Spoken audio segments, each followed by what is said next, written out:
Salaf. Salaf yang dimaksud di sini adalah para ulama terdahulu dari kalangan para sahabat, tabi'in dan tabi'in adalah orang yang paling selamat. Selamat dalam akidahnya. Akidah mereka, akidah yang paling bersih. Keyakinan mereka, keyakinan yang paling bersih. Dan mereka juga orang yang paling alim. Dan orang yang paling bijaksana. Ini berusaha diusik oleh sebagian ahli bid'ah. Yang mau, yakni istilahnya nyari jalan selamat setelah ketahuan dirinya ketangkap kering berbuat salah. Bukan ketangkap basah tapi ketangkap kering. Karena perbuatan mereka jelas-jelasan. Ya. Kalau ketangkap basah itu kan berarti kalau ketangkap apa?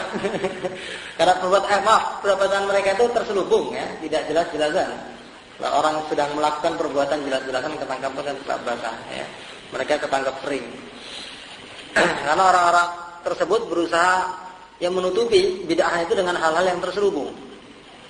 Jadi mereka itu setelah ketangkap kering berbuat salah tadi, mereka berusaha membalikkan kaidah. Mereka mengatakan as-salafu asam wa nahnu ahkam. Ya. Boleh jadi orang-orang salaf itu lebih selamat, tapi kami lebih bijaksana. Ini sering dilontarkan oleh orang-orang Mu'tazilah. Artinya sudah kita tuh sadar, ya kita sadar bahwa orang-orang terdahulu tuh nggak mau begini karena memang mereka mau selamat.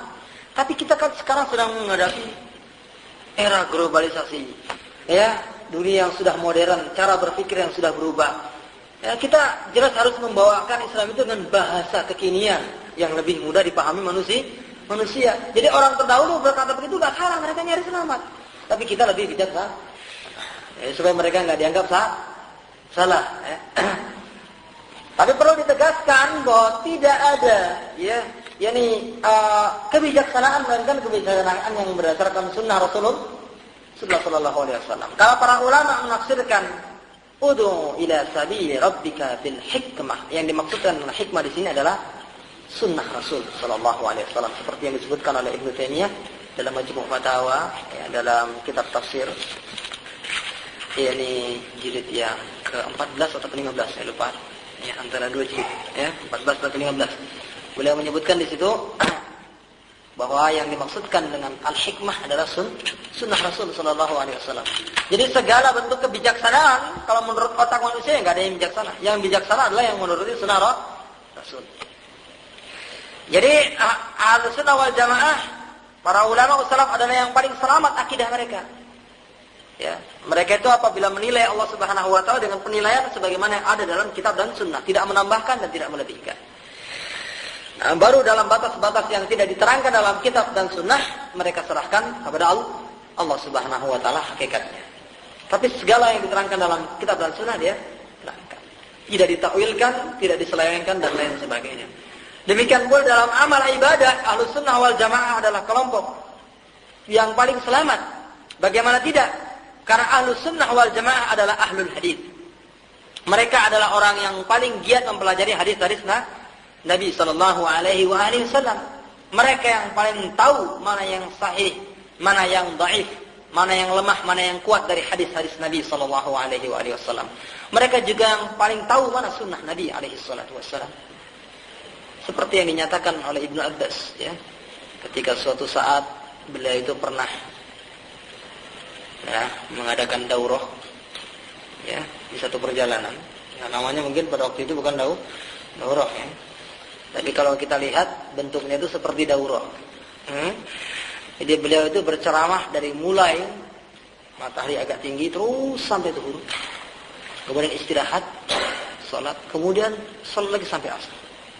Selesai asar beliau ceramah lagi terus sampai waktu maghrib nggak berhenti. Itu kemudian bersafar, bisa kita bayangkan lagi. Orang lagi safar diajak daurah lagi. Ya, sedang capek-capeknya safar pada waktu itu bukan seperti sekarang, ya. Sebagian di antara pengikut mengatakan salat Ibn Abbas, salat Ibn Abbas. Artinya kan ya biarpun kita itu dengarkan ceramah, kita jangan sampai lupa salat. Masa salat maghrib ditinggal, ditangguhkan. Maka Ibn Abbas mengatakan, siapa yang lebih tahu tentang sunnah, aku atau engkau? Ya, maka tidak mengajarkan kepada orang tersebut bahwa ya menjamak salat itu pada saat yang dibutuhkan, termasuk diantaranya pada waktu bersafar, adalah sunnah Rasulullah Sallallahu Alaihi Wasallam. Ya, jadi tidak termasuk melalaikan ibadah dengan menangguhkan.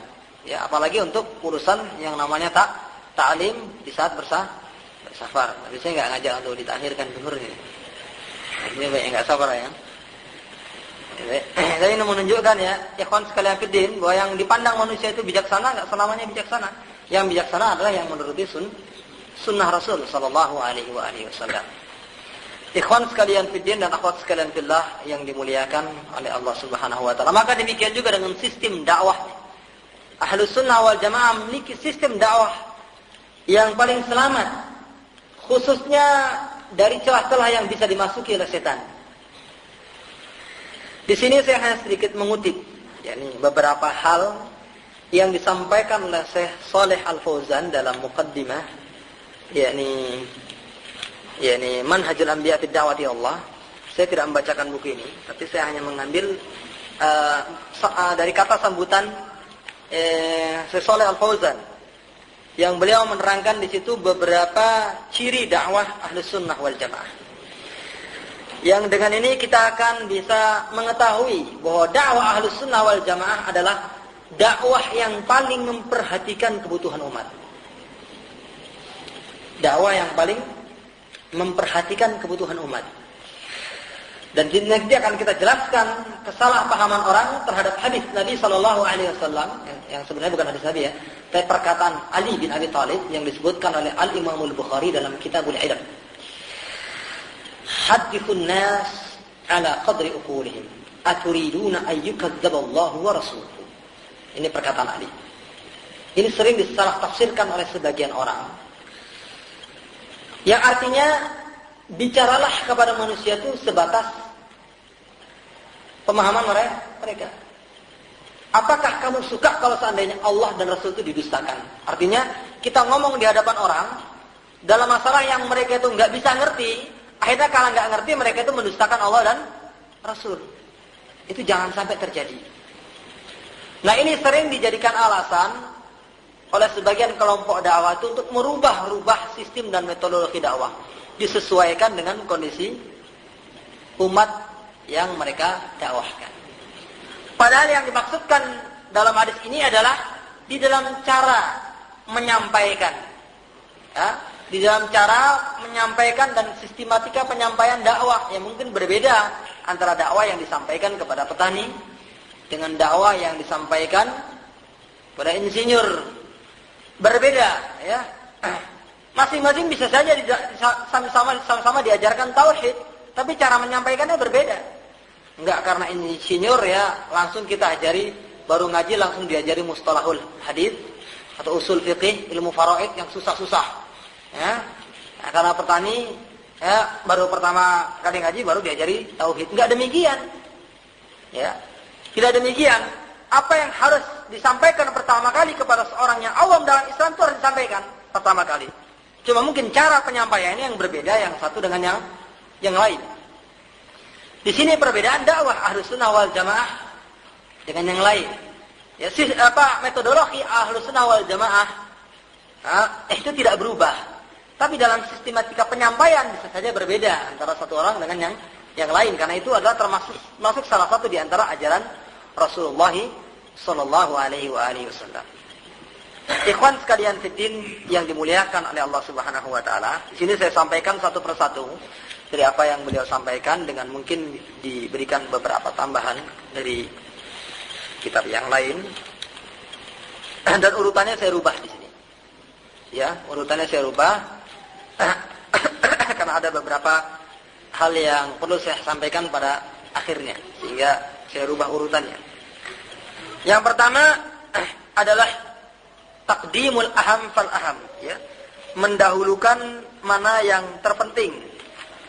Ini sistem dakwah yang disampaikan oleh para nabi alaihi wassalatu wassalam, dan juga sistem dakwah Ahlus Sunnah wal Jamaah, mendahulukan yang terpenting. Yang dimaksudkan oleh beliau mendahulukan yang terpenting di sini adalah yang berhubungan dengan masalah tauhid. Ya, dakwah Ahlussunnah, jadi kita bisa garis bawahi kaidah ini, menitik beratkan dakwah pada masalah tauhid. Sekaligus memulai dakwah dalam masalah tauhid.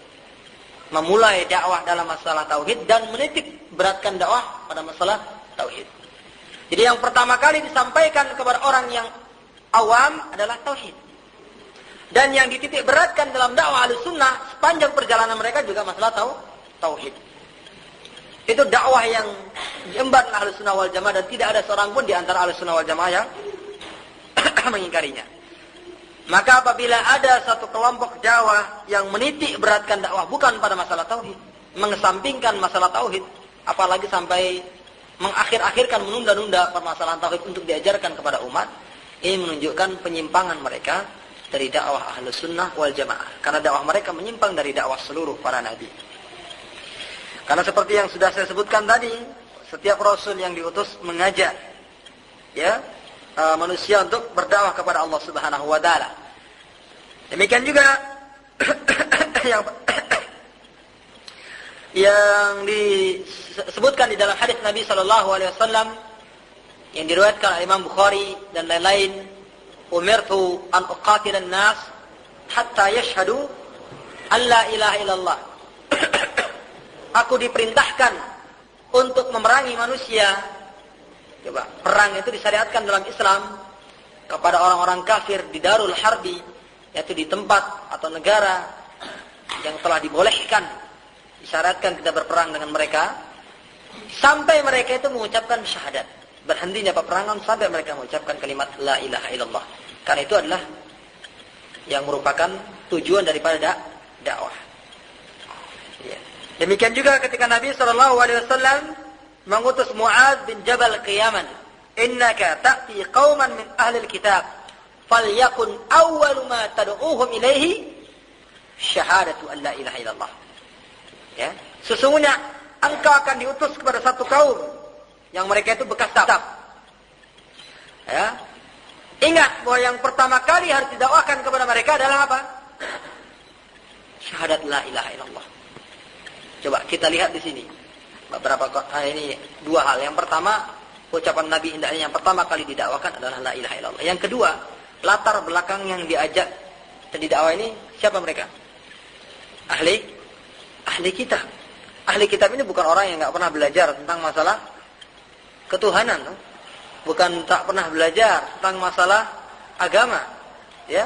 Bahkan di antara seluruh orang yang ada hidup pada masa itu sebelum munculnya Islam, mereka adalah orang yang paling pandai, paling alim dalam masalah agama. Hanya karena kedengkian mereka itu sesat.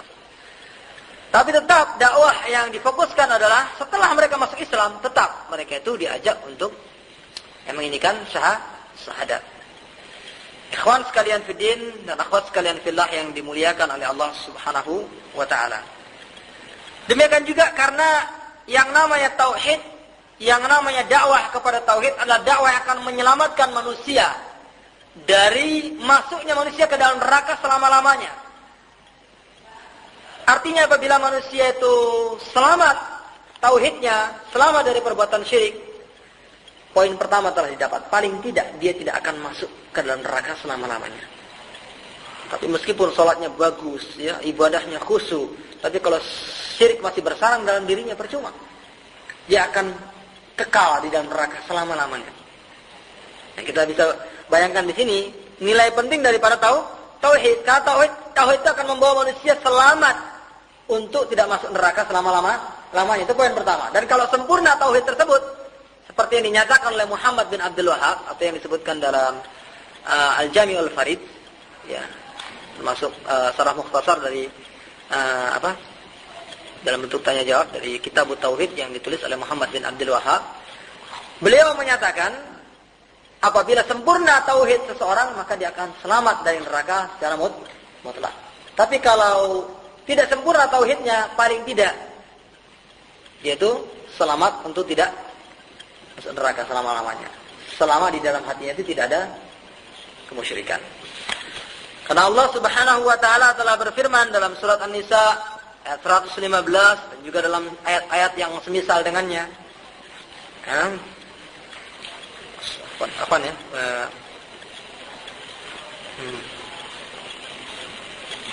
Kan ini bukan 115. Ini saya berapa itu? Innallaha la yaghfiru an yushraka bihi wa yaghfiru ma duna dzalika liman yasha. Dua tempat itu. 100 sekian dengan siapa yang ingat ayatnya? Surah An-Nisa ayat berapa? Saya salah tulis ini.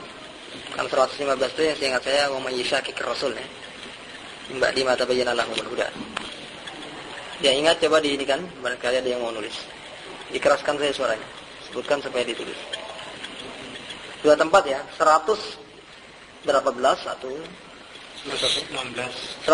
ya, bukan 15 ya. 116 ya. Bisa dikatakan difirmankan ya. Innallaha la yaghfiru an yushraka bihi. Sesungguhnya Allah Subhanahu wa taala tidak akan mengampuni perbuatan syirik dan mengampuni dosa-dosa selain itu bagi yang Allah kehendaki. Sehingga seluruh perbuatan dosa besar sampai tarikus shalah, orang yang meninggalkan salat bisa diampuni apabila Allah menghendaki. Ya. Bisa diampuni apabila Allah menghendaki. Kecuali orang yang melakukan perbuatan syirik. Ya, tentunya tidak masuk di sini kekufuran, murtad, karena itu bukan masuk golongan dosa. Syirik ini masuk golongan dosa, tapi dosa yang menyebabkan orang itu kufur. Oleh sebab itu sekali lagi dakwah Ahlussunnah wal Jamaah harus dimulai di sini dan dititik beratkan dalam sisi ini. Karena setiap manusia terjerembat dalam perbuatan syirik, dia akan masuk ke dalam neraka selama-lamanya. Dari sini kita bisa melihat ikhwan sekalian fiddin yang dimuliakan oleh Allah Subhanahu wa taala, satu perbandingan antara dakwah Ahlussunnah dengan dakwah selain Ahlussunnah wal Jamaah. Maka kalau kita lihat kelompok-kelompok dakwah yang lebih menekankan sisi dakwah bukan kepada tauhid, misalnya kepada mempelajari apa istilahnya, mengamalkan keutamaan ya, fadilah amal sampai puluhan tahun dari keutamaan yang satu kepada keutamaan yang lain. Mending kalau keutamaan yang dipelajarinya ada dasarnya. Kadang-kadang bahkan seringkali, bukan kadang-kadang, umumnya mereka setiap kali bicara itu pasti ada 1-2 hadis palsu. Ya, setiap kali mereka itu menyampaikan apa yang mereka sampaikan itu pasti ada 1 atau 2 hadis palsu, paling tidak kisah khurafat. Ya, tentang wali-wali yang berhasil mendapatkan karamah gara-gara mengamalkan amalan tersebut. Ya. Menyampaikan fadilah keutamaan satu amalan, ya boleh-boleh saja, itu dianjurkan. Itu termasuk salah satu dakwah Nabi SAW, tapi jangan dijadikan sebagai inti dakwah. Kalau itu dijadikan sebagai inti dakwah, bahkan yang pertama kali, karena orang itu supaya tertarik begitu dulu. Itu menurut kita. Ya, menurut kita. Tertarik itu macam-macam. Mungkin kalau orang miskin, dakwah tertarik pertama kali kalau sediakan nasi bungkus. Ya. Dakwah nanti dibagi-bagikan sembako, senang. Apalagi zaman sekarang. Ya, tapi permasalahan bukan masalah tertarik, nggak tertarik. Permasalahan adalah benar atau tidak benar. Ya. Hikmah kebijaksanaan di sini dikembalikan kepada nilai baku yang telah ditetapkan oleh Allah Subhanahu wa taala, itu dakwah yang telah dilaksanakan oleh para nabi. Demikian juga mereka yang mungkin menitik beratkan dakwah itu kepada masalah jihad. Memang jihad itu dalam Islam itu sebagai kalau adalah punuk unta ya, sebagai tulang punggung Islam itu adalah jihad. Dan jihad itu memang hukumnya adalah fardu ain dan fardu kifayah dengan beberapa kondisi. Tapi bukan berarti kita itu menjadikan ini sebagai inti dakwah, ya. Sehingga nanti kalau ditanya berapa ayat Al-Qur'an hafal, ya, sekian ratus. Itu nanti 80% ayat jihad. Ya, yang 80% baru ya ayat yang dipakai untuk sholat malam. Ya. Ini kenyataan yang terjadi, ya. Akhirnya apa saja yang mereka pelajari kadang-kadang sengaja diarah-arahkan kepada masalah jihad. Kita bisa baca misalnya tafsir Zilalul Quran, ya, karangan Said Qutb. Ketika beliau menafsirkan ayat tentang puasa, tak lupa beliau itu mengkaji persoalan yang berhubungan dengan sosial dan politik. Ya, segalanya itu dihubung-hubungkan kepada masalah politik. Bahkan ada di antara mereka yang menafsirkan ayat yakni wa ma khalaqtul jinna wal insa illa liya'budun. Apa artinya? Tidaklah aku ciptakan jin dan manusia melainkan untuk mendirikan khilafah Islamiyah. Ya, untuk mendirikan daulah Islami, ya, negara Islam. Loh, tanya kenapa demikian? Iya, ini kan ibadah. Iya, ibadah. Tapi yang dimaksudkan sini adalah mendirikan kekhalifahan, mendirikan negara Islam. Kenapa? Karena ibadah yang lain sudah ada perintahnya. Ya, kalau sholat sudah ada, ya, aqimus shalah wa atuz zakat, ya, sama zakat lagi sekalian. Ya. Kalau puasa sudah ada perintah, kutiba alaikumus, semua ibadah ada perintahnya. Nah, ini mendirikan negara Islam ini kan nggak ada perintahnya. Nah, sudah tahu nggak ada perintahnya kok dipaksa-paksakan supaya ada perintahnya. Akhirnya yang bukan perintahnya dianggap perintahnya. Ya. Jadi ini menunjukkan kebodohan mereka. Padahal yang mendirikan daulah Islamiyah itu memang ada syariatnya, meskipun bukan dalam bentuk perintah Nabi SAW. Memang tidak ada hadisnya dirikan negara Islam itu tidak ada. Tapi ada syariatnya itu umat Islam itu punya. yakni pemimpin yang muslim yang ditaati, banyak hadis-hadis yang berhubungan dengan itu. Cuman jangan sekali-kali menjadikan itu sebagai inti dakwah, ya, sebagai target dakwah, bahkan dakwah ditebarkan kepada hal itu. Sehingga akhirnya banyak di antara mereka itu yang menghafalkan nasyid-nasyid, ya, lagu-lagu Islam tentang jihad, ya, yang kadang-kadang lebih mereka dengarkan ketimbang Al-Quran. Kenyataan, ya, terjadi, ya. Oh, di persentase itu mereka mendengarkan nasyid sama mendengarkan Al-Quran banyak dengarkan nasyidnya. Dan mungkin kalau ditanya mungkin hafal ayat Al-Quran sama nasyidnya mungkin malah banyak nasyidnya. Ini kan berbahaya. Padahal yang namanya nasyid seperti yang diterangkan oleh Muhammad Al-Albani, hukumnya mubah dilaksanakan dan disunahkan untuk dilaksanakan dalam beberapa tempat. Di waktu melaksanakan walimah urs, walimatul urs, pernikahan, itu disunahkan. Demikian juga di waktu hari raya Idul Adha dan Idul Fitr. Ya.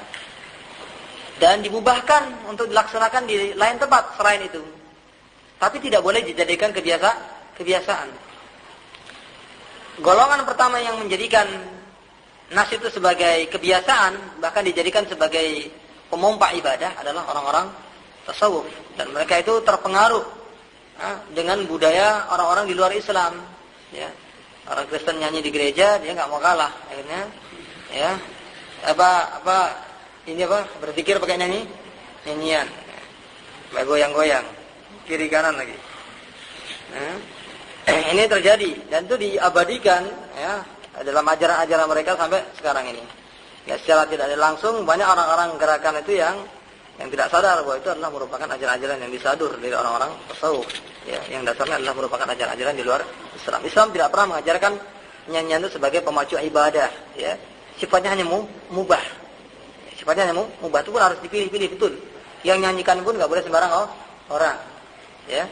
Kalau yang nyanyikannya bidu wanita, ya nggak boleh, ya, biarpun ya, lagunya tentang tauhid, ya. Kalau wanita yang menyanyikan hanyalah wanita yang kecil. Karena suara wanita itu apabila dimerdu-merdukan itu jelas aurat yang diharam. Kalau dimerdu-merdukan, ya, itu ya, kalau nyanyi dipalas-palaskan ya bukan nyanyi namanya. Kalau tak nyanyi nasyid tak jelek-jelekkan, nggak ada orang yang mau dengar nanti. Terus, ya. Dan di sana juga banyak kelompok-kelompok dakwah lain yang meniti beratkan dakwah pada sisi yang berbeda-beda. Sana ada kelompok dakwah yang berusaha katanya menawarkan pemikiran reaktualisasi ajaran Islam yang mereka akan namakan dengan tajdid, ya, yang bahasa barunya reformasi. Dulunya tajdid, ya, karena reformasi, teman. Quran sekarang sudah lebih luas, ya. Yang mana dari dakwah-dakwah yang mereka sampaikan, ajaran yang mereka sampaikan, kita melihat bahwa pembaruan yang mereka maksudkan itu adalah dalam ukuran yang ternyata bukan tajdid yang dimaksud di dalam hadis-hadis Nabi, ya. Innallaha yab'atsu li hadhil ummah fi akhir kulli mi'ati sanatin man yujaddidu laha dinaha. Allah akan mengutus di setiap akhir 100 tahun orang yang akan membuat tajdid, pembaharuan terhadap ajaran Islam. Artinya mengembalikan ajaran Islam kepada ajaran awalnya. Nah, tajdid yang muncul di Indonesia ini bukan yang kayak gitu. Tapi tajdid dalam arti pembaharuan ajaran Islam dalam artian sebaru-barunya. Sampai enggak ada contoh ya, ajarannya pada masa lampau sekalipun. Ya. Jadi karena banyak umat Islam itu yang mengamalkan Islam itu dengan pemahaman yang statis tradisional, dianggap apa istilahnya ortodok, maka mereka berusaha membuka pikiran mereka. Tapi dengan apa? Dengan pemikiran pembaharuan yang tidak sesuai dengan apa yang dituntunkan oleh sunnah Rasulullah SAW. Ya, pembaharuan yang mereka maksud adalah mereaktualisasikan kembali ajaran-ajaran Islam. Sampai mereka membuat definisi-definisi baru tentang apa itu Islam, apa itu kufur, apa itu iman, yang tidak pernah didefinisikan para ulama. Bahkan mereka membuat usul fikih modern, mustalah hadis modern. Karena yang dulu itu sudah nggak berlaku lagi. Ini kita dapatkan. Jadi anggap bahwa ajaran Islam yang diamalkan selama ini itu tidak fleksibel, ya, kurang tolerir. Maka mereka itu lebih memfleksibelkan ajaran-ajaran Islam. Di antara kelompok-kelompok umat Islam ini ada juga yang secara dari satu sisi mereka itu keras mempertahankan sunnah Nabi Shallallahu Alaihi Wasallam, tapi ternyata di sisi yang lain mereka itu terjebak dalam kesalahan yang berbeda. Misalnya sebagian kelompok-kelompok takfiriyah, ya, orang-orang yang mudah mengkafirkan sesama muslim. Ini dalam berbagai bentuk perwujudan, dalam lembaga-lembaga yang berbeda-beda, ini banyak sekali. Mungkin satu lembaga sudah diharamkan, ya, sudah dijauhi oleh umat Islam, akan muncul lembaga-lembaga lain yang tak resmi yang membawa pemikiran-pemikiran tersebut. Ada juga di antara mereka kelompok-kelompok yang senang mengadakan studi kritis terhadap kelompok-kelompok dakwah, tetapi banyak didasari yakni tanpa ilmu, ya, tanpa didasari oleh ilmu. Karena mereka sama sekali tidak menimbang pemikiran para ulama, termasuk dalam mensahihkan hadis, mendhaifkan hadis, sehingga akhirnya mereka juga terjerembab dalam kesalahan yang lain. Kadang ada di antara mereka yang masih berhubungan dengan para ulama, tapi studi kritik yang mereka lakukan itu banyak dilakukan karena latar belakang yakni kayak politik, karena latar belakang pribadi, karena latar belakang permasalahan-permasalahan yang lain. Sehingga akhirnya justru menghilangkan atau mengkaburkan standar kebenaran yang seharusnya sudah bisa dipahami oleh para awam. Saya maksudkan begini, ya. Sejak beberapa ratus tahun yang lalu, Indonesia mungkin sudah mengenal dakwah salafiyah. Dulu dakwah salafiyah pernah dikumandangkan, ya, di daerah Sumatera Barat sana. Tapi sebatas yang kita tahu bahwa mereka itu masih berakidah Asy'ariyah. Jadi mereka itu membawa dakwah yang dikembangkan oleh Muhammad bin Abdul Wahab, dakwah salafiyah, kembali kepada Alkitab dan Sunnah, cuma tidak merambati seluruh pemikiran mereka dalam masalah asma dan sifat Allah. Mereka masih berpegang pada pemahaman yang lama, itu pemahaman Asy'ariyah. Dan secara fikih mereka juga masih fanatik dengan mazhab Syafi'iyah. Ya, dari dakwah yang dibawa oleh yakni Tuan Kunan Renceh, Haji Miskin, Haji Piobang, yang kemudian muncul di bawahnya itu Imam Bonjol, yakni dan seterusnya, baru yang sudahnya muncul Haji Karim Amrullah, ini Kiai Haji Jamil Jambe, ya. Kebetulan itu buyut saya, ya. Ya, Muhammad Jan Jambe itu paman saya. Itu kelompok selanjutnya, baru setelah itu muncul Hamka, ya, Muhammad Nasir, ya, Muhammad Yunus dan lain-lain. Ya, itu awalnya adalah mengaku sebagai dakwah salafiyah. Betul, mereka telah membawa perbaikan, tidak syak lagi. Banyak sekali hal-hal yang buruk di Indonesia, termasuk pemahaman syirik, ya, tradisi, adat dan sebagainya sudah mereka bongkar.